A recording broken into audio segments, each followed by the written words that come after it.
Psalm 78, King James Version. Give ear, O my people, to my law. Incline your ears to the words of my mouth.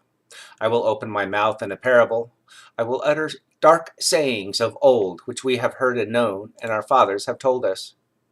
We will not hide them from our children, showing to the generation to come the praises of the Lord, and his strength, and his wonderful works that he hath done. For he established a testimony in Jacob, and appointed a law in Israel, which he commanded our fathers, that they should make them known to their children, that the generation to come might know them, even the children which should be born, who should arise and declare them to their children, that they might set their hope in God, and not forget the works of God, but keep his commandments, and might not be as their fathers, a stubborn and rebellious generation, a generation that set not their heart aright, and whose spirit was not steadfast with God. The children of Ephraim, being armed and carrying bows, turned back in the day of battle. They kept not the covenant of God, and refused to walk in the law, and forgat his works and his wonders that he had showed them. Marvelous things did he in the sight of their fathers in the land of Egypt, in the field of Zoan. He divided the sea and caused them to pass through, and he made the waters to stand as a heap. In the daytime also he led them with a cloud, and all the night with a light of fire. He clave the rocks in the wilderness, and gave them drink as out of the great depths. He brought streams also out of the rock, and caused waters to run down like rivers. And they sinned yet more against him by provoking the Most High in the wilderness. And they tempted God in their heart by asking meat for their lust. Yea, they spake against God. They said, Can God furnish a table in the wilderness? Behold, he smote the rock, that the waters gushed out, and the streams overflowed. Can he give bread also? Can he provide flesh for his people? Therefore the Lord heard this, and was wroth.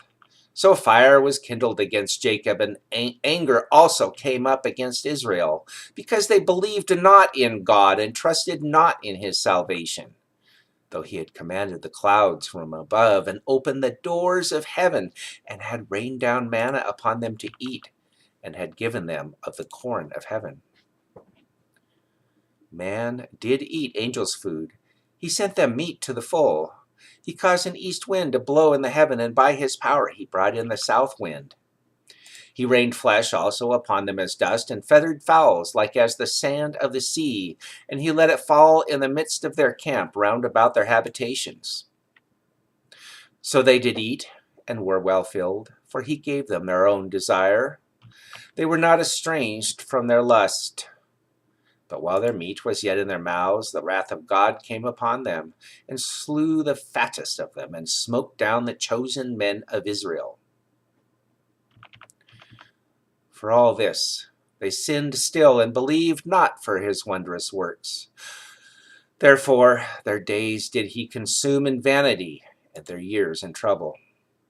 When he slew them, then they sought him, and they returned and inquired early after God. And they remembered that God was their rock, and the high God their Redeemer. Nevertheless they did flatter him with their mouth, and they lied unto him with their tongues. For their heart was not right with him, neither were they steadfast in his covenant. But he, being full of compassion, forgave their iniquity, and destroyed them not. Yea, many a time turned he his anger away, and he did not stir up all his wrath. For he remembered that they were but flesh, a wind that passeth away, and cometh not again. How oft did they provoke him in the wilderness, and grieve him in the desert? Yea, they turned back, and tempted God, and limited the Holy One of Israel. They remembered not his hand, nor the day when he delivered them from the enemy. How he had wrought his signs in Egypt, and his wonders in the field of Zoan, and had turned their rivers into blood, and their floods that they could not drink. He sent divers sorts of flies among them, which devoured them, and frogs, which destroyed them. He gave also their increase unto the caterpillar, and their labor unto the locust. He destroyed their vines with hail, and their sycamore trees with frost. He gave up their cattle also to the hail, and their flocks to hot thunderbolts. He cast upon them the fierceness of his anger, wrath, and indignation, and trouble by sending evil angels among them. He made a way to his anger. He spared not their soul from death, but gave their life over to the pestilence, and smote all the firstborn in Egypt, the chief of their strength in the tabernacles of Ham, but made his own people to go forth like sheep, and guided them in the wilderness like a flock.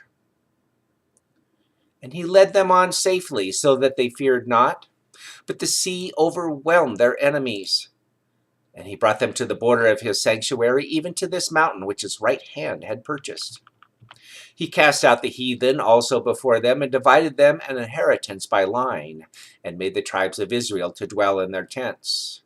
Yet they tempted and provoked the Most High God, and kept not his testimonies, but turned back, and dealt unfaithfully like their fathers. They were turned aside like a deceitful bow. For they provoked him to anger with their high places, and moved him to jealousy with their graven images.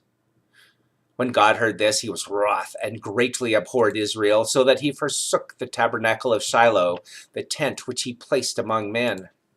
And he delivered his strength into captivity, and his glory into the enemy's hand.